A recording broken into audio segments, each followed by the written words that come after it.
Tenho que fazer um inventário com urgência, mas não tenho dinheiro. Posso vender um bem do espólio para custear o inventário e pagar o advogado?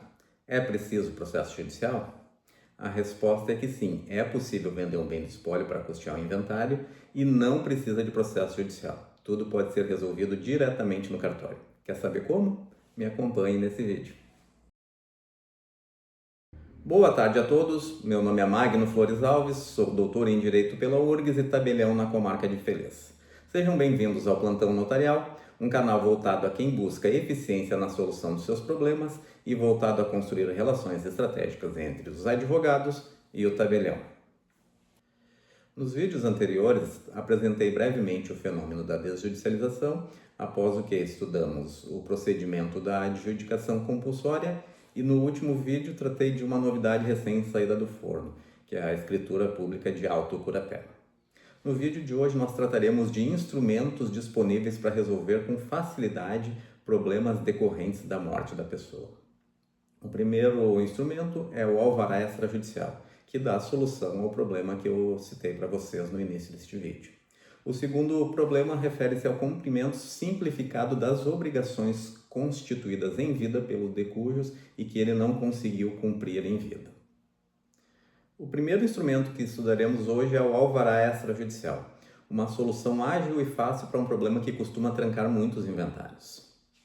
É de conhecimento geral que a realização do inventário não costuma ser um procedimento barato. Vários custos envolvidos, custos do tabelionato, custos de registro, custos de imposto, custo com advogado, então soma tudo, o valor costuma ser bem expressivo. E o problema é que muitas vezes, mesmo quando o falecido tenha deixado um patrimônio vasto, muitas vezes até deixou dinheiro em conta, a questão é que esses bens estão sempre bloqueados, não são disponíveis aos herdeiros antes de realizar o inventário. Tem-se aqui então um impasse, porque os bens que poderiam ser utilizados para realizar o pagamento do inventário estão eles mesmos bloqueados. A solução que sempre se tentou nesses casos é o alvará judicial. Os problemas aqui são diversos. Em primeiro lugar, os custos do alvará judicial são altos. Em segundo lugar, o procedimento não é muito rápido. E em terceiro lugar, não é incomum que os juízes indefiram esses alvarás. Até às vezes se conseguia, mas se conseguia em segundo grau. Então tinha que entrar com o processo em primeiro grau, com um indeferimento pelo juiz, se recorria e o tribunal liberava. Então imaginem o transtorno que é. A novidade que temos em relação a isso, dentro do fenômeno da desjudicialização, é o alvará extrajudicial. Tudo passa a ser resolvido no cartório, no tabelionato de notas, de modo muito mais fácil e mais barato. A fonte normativa é o artigo 11A da Resolução número 35 do CNJ, de 2024. Trata-se, portanto, de um procedimento ainda relativamente recente. Apesar disso, tem sido muito bem aceito e tem dado solução satisfatória a diversos problemas. Obviamente, ainda há arestas a serem aparadas. Logo que iniciou, eu tive problema, por exemplo, com o banco, que não queria liberar o valor. Entrei em contato com a gerência do banco e demonstrei a fonte normativa, a lógica do instituto e tudo foi resolvido. Recentemente, o Detran não estava aceitando o alvará para transferência de veículos. Mesma coisa, isso agora por intermédio do colégio notarial, entrou em contato com o Detran e eles modificaram a normativa e passou a ser possível transferir veículos com o alvará extrajudicial. Ou seja, o procedimento é recente, tem algumas arestas a serem aparadas, mas isso é uma questão de tempo. O balanço geral que se faz do procedimento até agora é que ele está sendo muito satisfatório, tem resolvido diversos problemas e está possibilitando realizar inventários que antes estavam trancados por falta de recursos. O primeiro aspecto a esclarecer a respeito do alvará extrajudicial é que ele tem um escopo bem específico. Ele se aplica a uma hipótese bem específica e determinada. Isso é importante esclarecer porque nos primeiros tempos, agora até já diminuiu, mas a notícia do alvará se espalhou e as pessoas vinham tentar obter o alvará para venda de bens para diversos tipos de objetivos. Não. O objetivo único e exclusivo do alvará é obter recursos necessários para pagar os custos do próprio inventário. Tá? Dentro desse objetivo, as dívidas a serem pagas são as mais diversas, desde que sejam dívidas que estejam trancando a realização do inventário. Podemos citar alguns exemplos. O imposto de transmissão, o ITCMD, os honorários do advogado, os emolumentos tanto do tabelionato quanto do registro e também tributos que o falecido deixou. Muitas vezes esses tributos trancavam o inventário porque não era possível obter as certidões negativas. Agora, até mesmo isso não é mais um empecilho, porque, conforme eu vou tratar em outro vídeo, recentemente o CNJ determinou que os tabeliães não podem, olha bem, não podem negar a realização do inventário por causa das certidões negativas. Mesmo que a certidão seja positiva, certidão de débitos tributários com a União, o Estado e o município, mesmo que essas certidões sejam positivas, o inventário vai ser realizado. Obviamente, o tabelião vai continuar exigindo essas certidões, é uma obrigação que exige as certidões, mas elas podem ser positivas. E vai exigir porque é necessária uma imposição que o tabelião declare na escritura qual a situação tributária dos bens. Mas, mesmo sendo as certidões positivas, elas têm que ser apresentadas, mas elas não são mais empecilhos à realização do inventário. Na prática, como tem funcionado? O advogado tem encaminhado o inventário como um todo ao cartório. Isso acaba sendo imprescindível, porque na escritura vai ter que constar todas as dívidas que serão pagas com o alvará. Entre elas se destaca o ITCMD. E para que o ITCMD seja pago, temos que preencher a DIT ao Estado. E no preenchimento da DIT vai ter que constar tudo, vai ter que constar a qualificação do falecido, data de óbito, qualificação do cônjuge, companheira, identificação e qualificação dos herdeiros, modo de partilha de bens, tudo isso vai ser necessário para fazer o cálculo do imposto. Então acaba que se abrevia tudo se encaminhando o inventário como um todo. Encaminha-se o inventário como um todo, determina-se como vai ser realizada a partilha. Com base nisso, preenchemos a DIT, o Estado avalia. Com a avaliação, aí sim temos o primeiro requisito para fazer o inventário. Além do imposto de transmissão, vai ser preciso que a escritura discrimine todos os demais custos a serem suportados pelo valor obtido com a utilização do alvará. Nesse caso, se destacam os honorários advocatícios, os emolumentos do tabelionato, daí a gente mesmo vai fazer o cálculo, os emolumentos devidos pelos registros, no caso se tiver imóveis, por exemplo, quanto vai custar o registro dos imóveis. Quando o caso é encaminhado no tabelionato diferido, a gente mesmo faz o levantamento através da central registral. Entramos ali e estimamos quanto vai ser o registro para cada bem. Obviamente é um orçamento aproximado, né? Pode ser que dê alguma variação, mas com uma boa precisão, uma boa aproximação, conseguimos fazer esse orçamento. E também vai ser feito o levantamento de eventuais tributos e dívidas que o decurso tenha deixado. Por exemplo, o principal são as dívidas tributárias. Vai ser feita a verificação junto aos municípios, a Receita Estadual e a Receita Federal. E daí estimamos o valor desses tributos e todos esses valores vão ser discriminados na própria escritura. Quanto ao conteúdo do alvará extrajudicial, além de discriminar as dívidas a serem quitadas, vai ser feita a nomeação do inventariante. Aqui os herdeiros têm liberdade, podem escolher o herdeiro em quem mais confiam ou que está mais bem aparelhado, que tem melhores condições para exercer o encargo. Liberdade total dos herdeiros, não se submetendo ao rol do CPC. Nomeado o inventariante, vão escolher qual o bem que vai ser alienado e vão atribuir a esse inventariante nomeado poderes para fazer a alienação desse bem. E aqui também, dentre os bens disponíveis, vão ter liberdade de escolha e vão ter liberdade de estipular algumas condições que queiram que seja utilizado. Por exemplo, não vão poder vender abaixo de um determinado valor.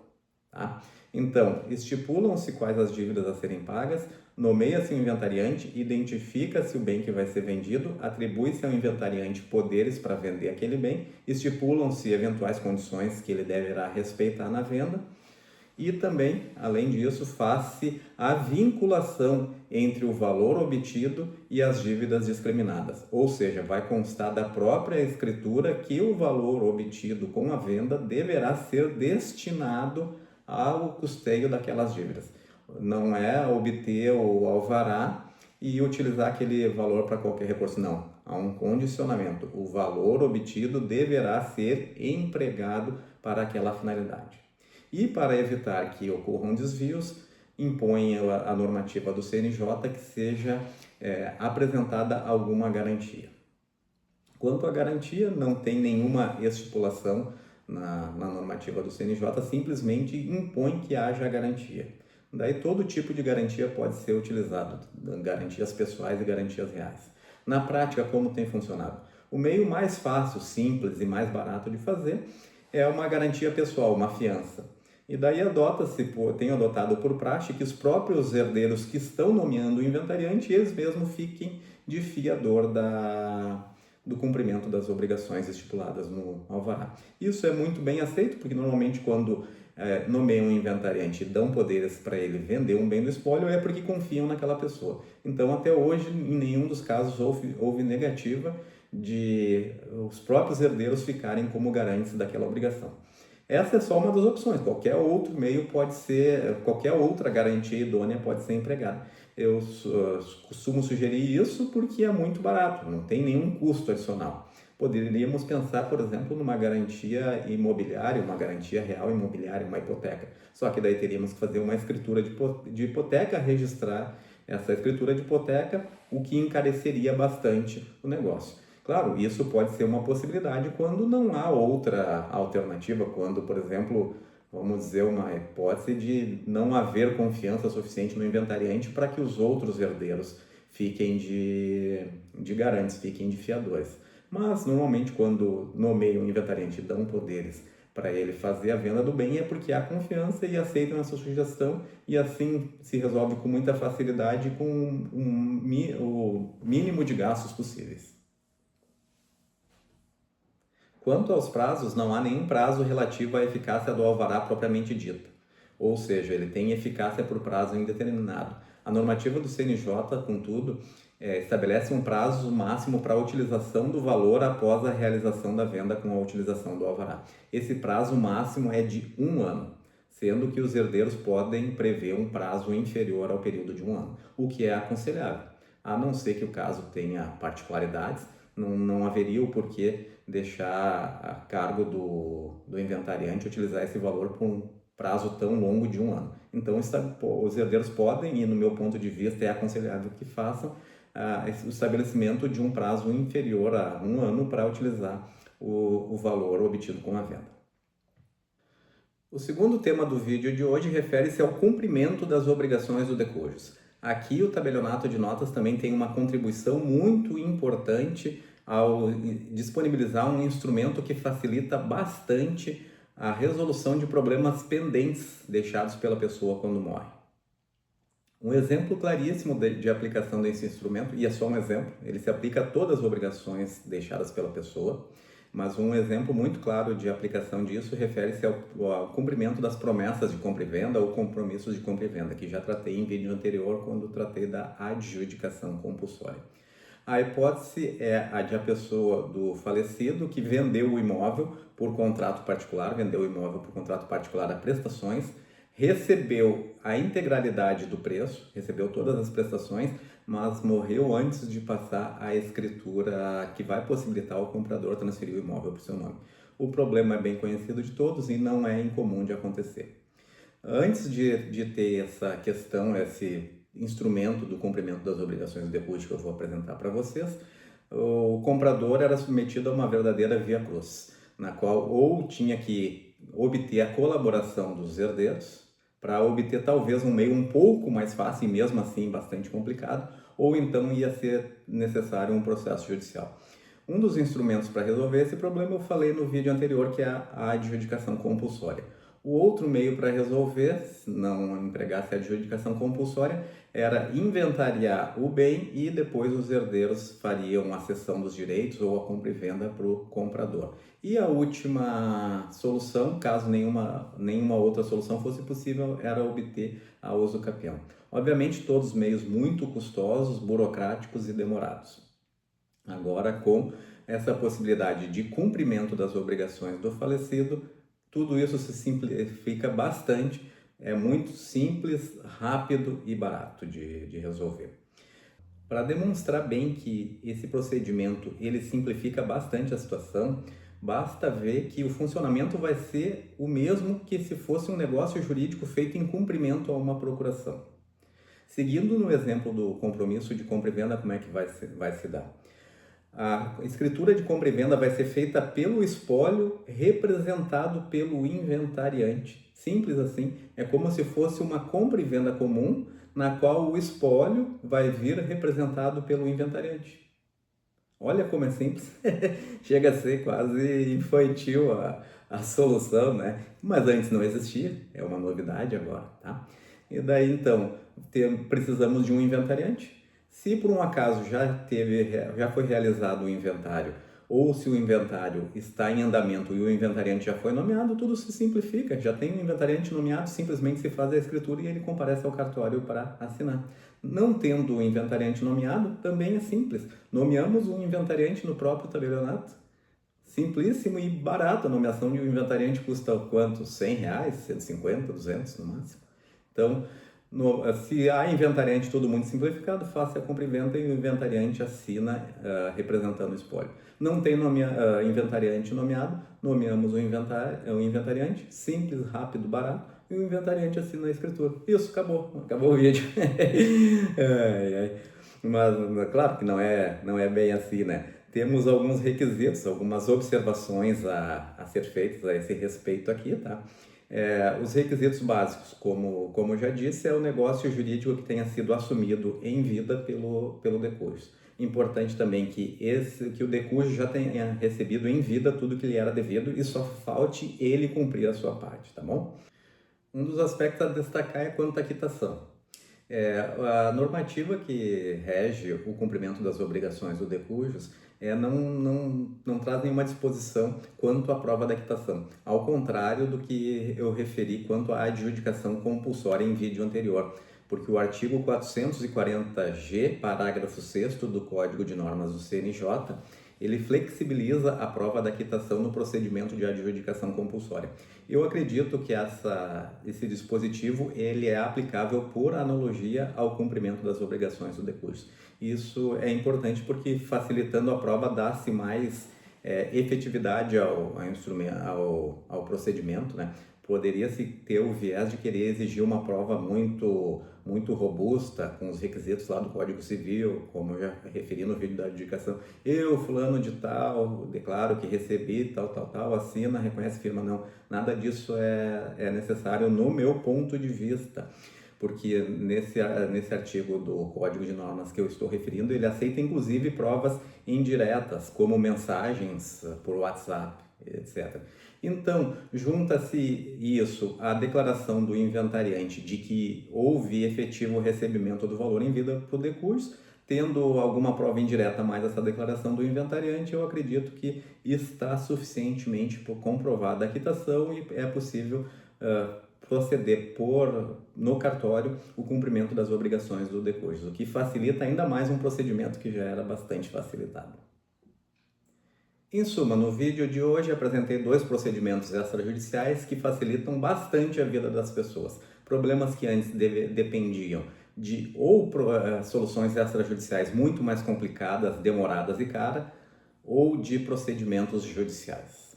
Se você ficou com alguma dúvida, disponibiliza o e-mail plantãonotarial@gmail.com, repito, plantão notarial sem o tio, então plantalnotarial@gmail.com. Se você tem alguma dúvida, mande o e-mail que com a maior brevidade possível eu vou responder.